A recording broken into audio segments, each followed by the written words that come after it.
Salam dostlar, xoş gördük sizləri. Bugün sizə Güvən Nəşriyyatın keçirdiyi 5-ci sınavın 10-cu siniflər üzrə coğrafiya suallarını izah. Başlayaq birinci sualdan. Kəsmə yüksəkliyi 20 metr olarsa A və B nöqtələrinin mütləq hündürlüklərini hesablayın. Gördüyünüz kimi maksimal zirvə 430-dur. 430-dan kiçik 20-yə tam bölünən ədəd elə 400-dür. 400. Burada kəsmə yüksəkliyi 20 metrdən 1 olduğunu nəzərə alsaq 1, 2, 3 və 4 horizontal aşağı düşməliyik. Hər horizontal bir horizontal 20 metrə bərabərdirsə, deməli 4 horizontal neçədir? 80 metrdir. Deməli 400-dən 80 çıxanda 320 edir A-nın hündürlüyü. O zaman biz A və B nöqtələrinin mütləq hündürlüyünü təyin etməyə çalışsaq, burada gördüyünüz kimi demək A 320 oldu. Baxırıq B-yə tərəf, bura 400-dür təbii ki. Bura 400-dürsə, deməli 1 boşluq, 2 boşluq biz enməliyik. Fərqi yoxdur. Burada 4, burada isə 2 horizontal fərqi var. Burada ilə aralarında gördüyünüz kimi cəmi 2 horizontal edir. Bunu hesablaya da bilərik və yaxud belə də təyin edə bilərik. 1 horizontal 20-dirsə, 2 horizontal neçəyə bərabərdir? Demək 40 metrə bərabər olacaq. Təbii ki, bunlar arasındakı məsafə. Demək 40 metrdirsə, bunlar arasında bizdən mütləq hündürlüyünü hesablamağımızı istəyir. Demək o zaman 320-nin üzərinə 40 da gələ bilərik. 360 eləyəcək və yaxud da belə də 400-dən birbaşa çıxıb da onu təyin edə bilərik. Demək 2 horizontalı, yəni 400-dən biz çıxmalıyıq neçəni? 40-ı eləyəcək 360. Deməli A oldu 320, B oldu neçə? 460. 320, 460 isə B variantında öz əksini tapıb keçək növbəti suala. Sonra planda miqyaslı şərt işarələri təsvir olunmur. Olunmur ya xəttidir ya da böyük sahə tutan bir ərazidir. Üzümlükdür. Bu konturlu şərt işarədir. Digərləri kiçik ərazilərdir. Miqyasa uyğun kiçilə bilməyəsi mümkün olmayan ərazilər. Deməli cavabımız oldu B variantı. Sonra 33-cü sual. A materiki materiklər arasında ən gec kəşf olunan materikdir. Buradan demək bütün meridianlar keçir. Bütün meridianlar keçən yeganə materik təbii ki Antarktidadır. Təbii ki Antarktidanın söhbət gedir. Digər sahəsinə görə yalnız bir materikdən böyükdür. O da Avstraliyadır və ən gec də o kəşf olunub 1820-ci ildə. Demək müasir dövrdə kəşf olunub. Doğru olmayan ifadəni müəyyən edin. Doğru olmayan ifadə. Demək, izoxətlər üsulu xəritədə hər hansı hadisə və prosesləri xarakterizə edir. Nöqtələr üsulu ilə tematik xəritələrdə coğrafi obyektlər arası üzrə yayılması, eləcə də onların kəmiyyət göstəricilərini verilir. Areal üsulu xəritələrdə coğrafi obyektlərin yayıldığı əraziləri təsvir edir. Hərəkət xəttləri üsulu yer səthində obyektlərin hərəkət istiqamətini göstərir. Keyfiyyət fonu coğrafi xəritədə hər hansı bir kəmiyyət göstəricisinin dəyişməsini vizual əks etdirən təsvirdir. Bu təbii ki, keyfiyyət fonu üsulu keyfiyyəti ifadə edir. O səbəbdən cavabımız Y variantı olacaq. Demək belə. Demək belə. Keçən növbəti sualımıza, 35-ci sualımıza. 35. 75 dərəcə şərq uzunluğu hansı saat qurşağının orta meridianıdır? 75 dərəcə şərq uzunluğu 1 saatın qiyməti 15 dərəcə olanda 75-i 15-ə böləndə neçənci saat qurşağı eləyir? 5-ci saat qurşağı. Cavabımız D variantı olacaq. Növbəti sualımız 36-cı sual. Cədvələ əsasən doğru bəndi müəyyən edin. Demək, doğru bənd 130 dərəcə qərb uzunluğunda gecə yarıdır. Nə zaman? Bakıda 21 mart olanda. Təbii ki, bu doğru fikirdir. Həqiqətən Bakının tam əksisidir. Gecə yarı ilə günorta bir-birində tam əksisi olur. Demək, A variantı doğrudur. Bizə də doğru bənd lazımdır. Elə A-dadır. Avstraliyada payız fəsli başlayır. Bu yanlış ifadə olunub. Təbii ki, doğru olmalıydı. 80 dərəcə şərq uzunluğunda günəş batıb, 80 ilə 50 arasında 30 dərəcə fərq var. Bu da 2 saat edir. Təbii ki, onda 14:00-dır. Bu yanlış ifadədir. Yanlış olmalıydı. Şimal qütb dairəsində günəş şüaları 23,5 dərəcə bucaq altında düşür. Demək, 21 mart tarixində Şimal qütb dairəsində günəş şüaları doğrudur bu təbii ki. Amma yanlış ifadə olunub. Günəş cənub turab xətti üzərində zenitdədir. Günəş ekvator üzərində zenitdədir. Bu yanlış ifadə idi. Və salam. Keçən növbəti sualımıza 37 dərəcə deyirəm. Sual. Üfüqün hansı cəhətinin azimutu qərb istiqamətinin azimutundan daha böyükdür? Demək, qərb istiqamətinin azimutu 270-dir. Təbii ki, içində qərb olan hər hansı bir azimut olmalıdır. Qərb olanda, məsələn, əgər biz cənub-qərb desək, təbii ki, o cənuba daha yaxın olacaq, 180-ə yaxın olacaq. Bizə lazımdır əsasən şimal-qərb olsun. Çünki şimalın azimutu 0 və ya 360 dərəcə, qərbin azimutu 270-dir. Bu aralıqda olmalıdır, yəni bu hissədə olmalıdır, belə deyək. Yəni 270-dən böyük, 360-dan kiçik. O da demək, şimal-qərb istiqamətidir. Cavabımız C variantı, hansı ki 315 etmiş olur. Sonra 38-ci sualımız. Atmosfer təzyiqini ölçmək üçün istifadə olunan civəli barometr cihazı ilə həm də nəyi təyin etmək olar? Təbii ki, mütləq hündürlüyü təyin etmək olar. Relyefin mütləq hündürlüyünü, çünki hündürlüyü artdıqca təzyiq azalır. O səbəbdən, yəni dağa çıxıb, dağın zirvəsində deyək ki, məsələn, təzyiq ölçsək, tutaq ki, görsək 460-dır. Dağın ətəyində okean səviyyəsi isə 760 olur. 760 ilə 460 arasında 300 mm fərq var. Hündürlüyə doğru hər nə qədər civə sütunu dəyişirsə, deməli, hündürlüyü ondan 10 dəfə artıq dəyişir. Deməli, dağın hündürlüyü 3000-dir, misal üçün. Təbii ki, bu da mütləq hündürlüyü ölçmək üçün istifadə olunurdu. Keçək 39-cu sual. Xəritədə eyni zəlzələ gündüzünə malik olan nöqtələri birləşdirən sərsəri xətlərə izoseistlər deyirlər. Seismologiya ümumiyyətlə zəlzələni öyrənən elm sahəsidir. Mənası elə zəlzələ deməkdir tərcümədə. Sonra xəritə sxeminasiyası 40-cı sual. Xəritə sxeminasiyasının subduksiya prosesi zonasından müəyyən edin. Subduksiya zonasına baxaq. Demək, materik və okean toqquşması prosesi 2. Əsasən, bu da Ant dağları ilə Nazca tavasının toqquşması əllədir. Cavabımız C variantıdır. Keçək növbəti sualımıza. Aleut novu hansı tavanın Sakit Okean tavası ilə konvergens sərhədində yerləşir? Bu da demək, Şimali Amerikada. Cavabımız C variantı olmuş olacaq. Aleut adaları məhz Şimali Amerika sahillərindən başlayır. Sonra Şimali Amerika və Avstraliya materiklərinin fərqli xüsusiyyətləri. Baxaq. Qütb gecə və gündüzləri müşahidə olunur. Şimali Amerikada müşahidə olunur, amma Avstraliyada müşahidə olunmur. 1-dir. Deməli, 2 ilə 3 ilə başlayan cavablar getdi. Qərb hissəsi seismik cəhətdən aktivdir. Avstraliyada isə seismik cəhətdən aktiv ərazi yoxdur. Deməli, cavabımız 1-2 olacaq. 1-2 ilə fərqli cəhət olduğu üçün. Günəşin zenitdə olma prosesi baş verir. Hər ikisində baş verir. Bu oxşar cəhətdir. Demək, 3-ü buradan çıxmışdıq zaten. Sahillərini Sakit Okean suları yuyur. Hər ikisinə ortaq cəhətdir. Bunu da çıxırıq. Ərazisində fəaliyyətdə olan vulkanlar var. Ərazisində fəaliyyətdə olan vulkanlar yalnız Şimali Amerikaya aiddir. O zaman cavabımız olacaq, demək, A variantı və salam. Keçək növbəti sualımıza. Növbəti sualımız 43-cü sual. Silindrik kartoqrafik proyeksiya ilə hazırlanmış xəritədə hansı ərazilərdə tərif daha az olar? Demək, ekvator boyu ərazilərdə, yəni 3-dür, 4-dür və 6-dır. 3, 4, 6-nın olduğu variant isə D variantında öz əksini tapıb, çünki silindir ekvatordan yer səthinə toxunur. Toxunma nöqtəsində isə tərif 0-a bərabər olmuş olur. 44-cü sual. Tropik şıqlanma qurşağında yerləşən coğrafi enliklər. Tropik şıqlanma qurşağında yerləşən coğrafi enliklər əsasən 23,5 şimal və 23,5 cənub aralığındadır. O zaman bunlardan kiçik dərəcələr götürülməlidir. 2, 3 və 6, çünki bunların dərəcə qiyməti kiçikdir. Bizə də tropik şıqlanmada olan soruşur. Ona görə 2, 3, 6 cavabımız olacaq və B variantını seçmiş olacaq. Keçək növbəti 45-ci sual.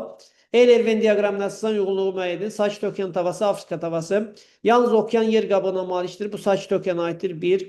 Həm materik, həm də okean yer qabığına malikdir. Bu Afrika tavasına aiddir. Çünki materiklə başlayan bütün tavalar qarışıq tiplidir. Çünki materikin görünən hissəsi, məsələn, deyək ki, qranit varsa, okeanın altında qalan hissələrində demək, qranit demək olar ki, yoxdur. Sonra böyük litosfer tavasıdır. Hər ikisi 7-dən böyük tava var. 6-sı materik adı ilə başlayır. Biri Sakit Okean tavasıdır. O da 3 oxşar cəhətdir.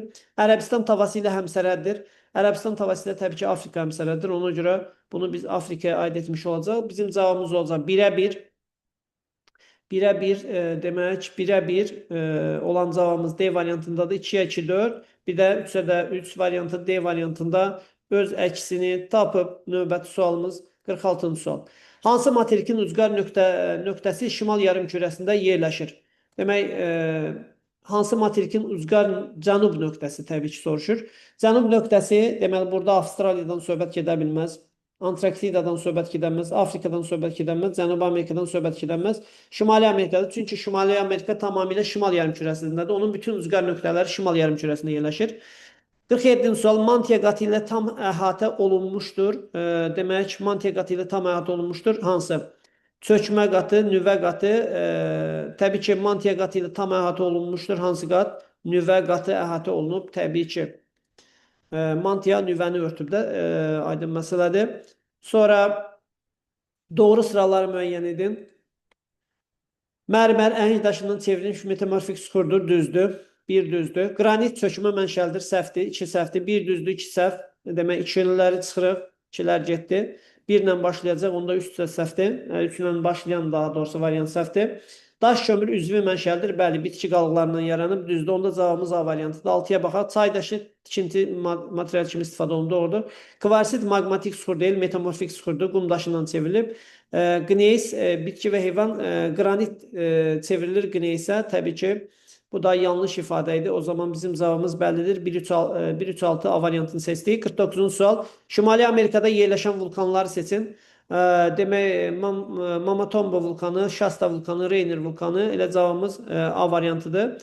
Kamerun vulkanı Afrikadadır. Təbii ki, burada Etna'da, Hekla'da, İslandiya, Hekla, Etna İtalya'da. Sonra Pinatubo Filippindədir. Erebus Antarktidadadır. O hesaba düzdür. Etna'da səhvdir. Demək, Vezuvi səhvdir. Demək, bunları çıxdıq. Şimali Amerikanı seçdik. Keçək növbəti suala. Növbəti sualımızın cavabı 11-ci sinif sualının eynidir. Yuxarıda verilmiş xətti miqyas əsasında xəritdə 30 dərəcəli şərq uzunluğunun üzrə 5 şimal 5 cənub enliyi arasında məsafə neçə kilometr? Aralarında gördüyünüz kimi 10 dərəcə fərq var. Meridianal istiqamətdə 1 dərəcə 111'də 10 dərəcə 1110 kilometrdir. Onu da 50 kilometrə bölsək, o zaman biz alacağıq 22,2 santimetr B variantını. Keçək növbəti sualımıza. Növbəti sualımız sönmüş vulkanları müəyyən edin. Demək, sönmüş vulkanlar Fudziyama fəaliyyətdə olan vulkandır. Popocatépetl fəaliyyətdə olan vulkandır. Toxumolka fəaliyyətdə olandır. Etna fəaliyyətdə olandır. Demək, Fudziyama Yaponiyada, Toxumolka Şimali Amerikada, Popocatépetl də Şimali Amerikadadır. Damavand İranda sönmüş vulkanı Xəzərin cənub hissəsində yerləşir. Biz bunları əzbərləməliyik. Hansılar sönmüş vulkanlardır? Sonra müvafiq olaraq Mezoy və Paleozoy eralarının geoloji dövrlərini müəyyən edin. Müvafiq olaraq birinci Mezoy, sonra Paleozoy. Antropogen Mezoydur, Tiras doğrudur, Paleogen Kaynozoydur. Təbaşir daş kömür cavabımız G variantıdır. Yura Neogen Kaynozoya aiddir, Neogen Kaynozoya aiddir, sildik.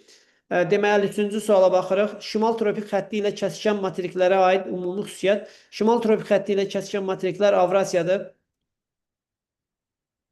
Afrikadır. Bir də Şimali Amerikadır.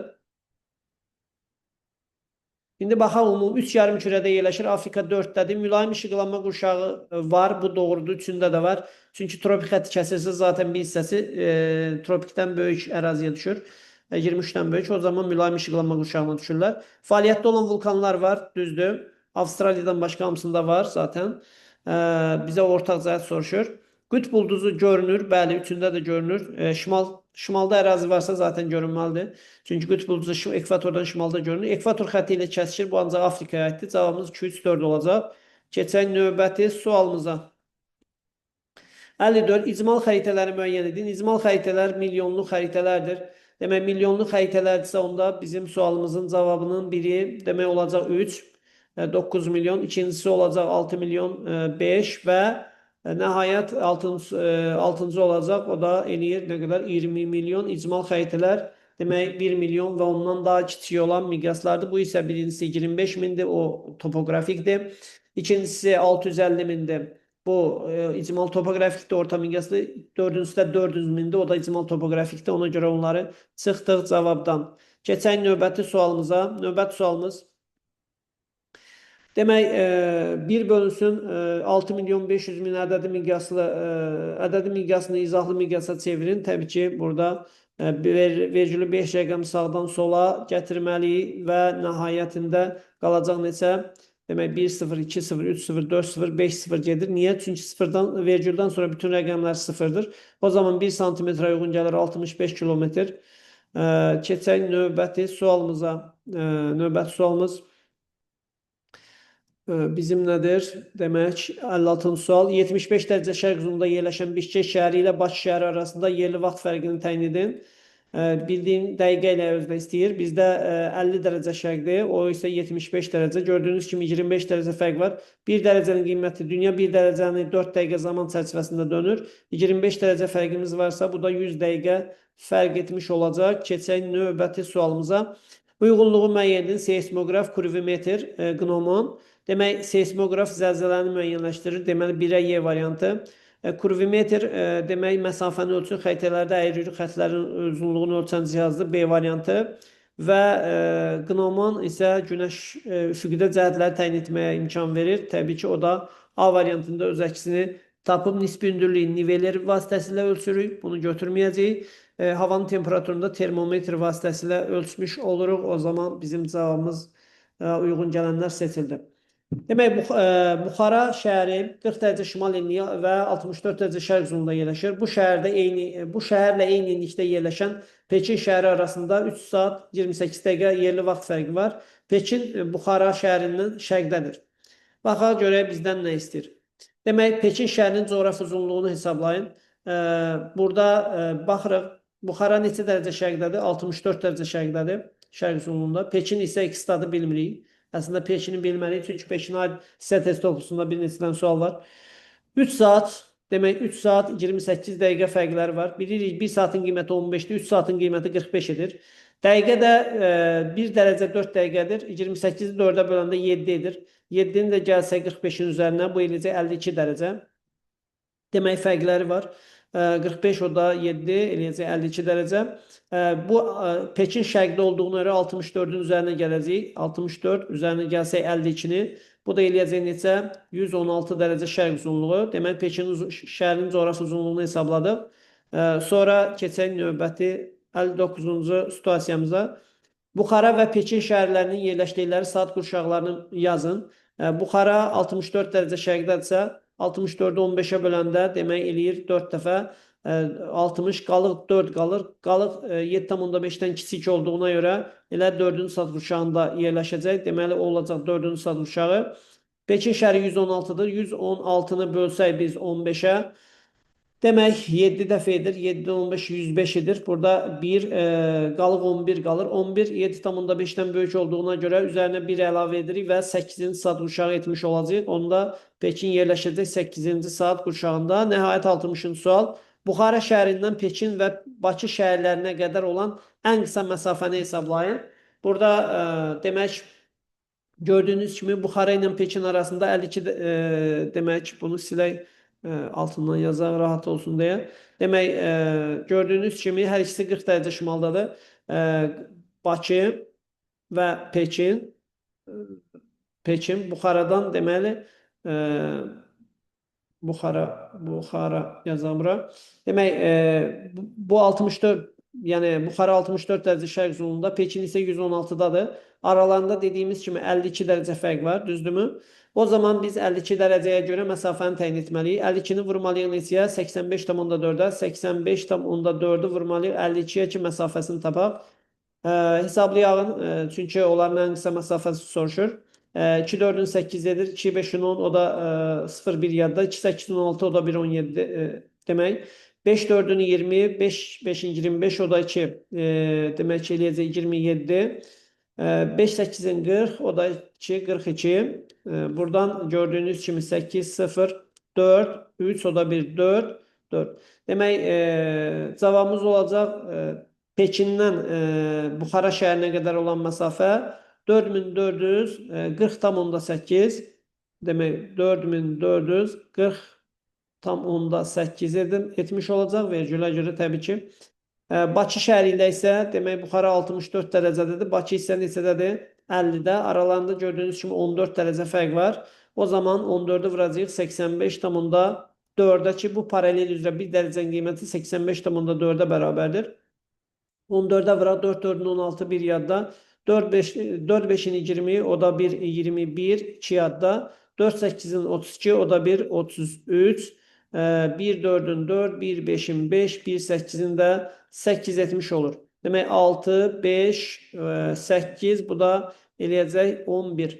Demək, buradan da eləyəcək 11 1185,6. Demək, bu da olacaq 1185,6. Deməli, bizə daha yaxın məsafədə yerləşir dərəcə qiymətindən də zaten bunu müəyyənləşdirmiş olduq. Sağ olun dostlar. Bundan da sonuncu sual yekunlaşdı. 10-cu siniflər üçün növbəti sınaqların izahını gözləyin. Kanalımızda daim belə sınaqlar paylaşırıq. Sizin özünüzün də suallarınız olarsa bizim nömrəmizlə əlaqə saxlaya bilərsiniz. Belə.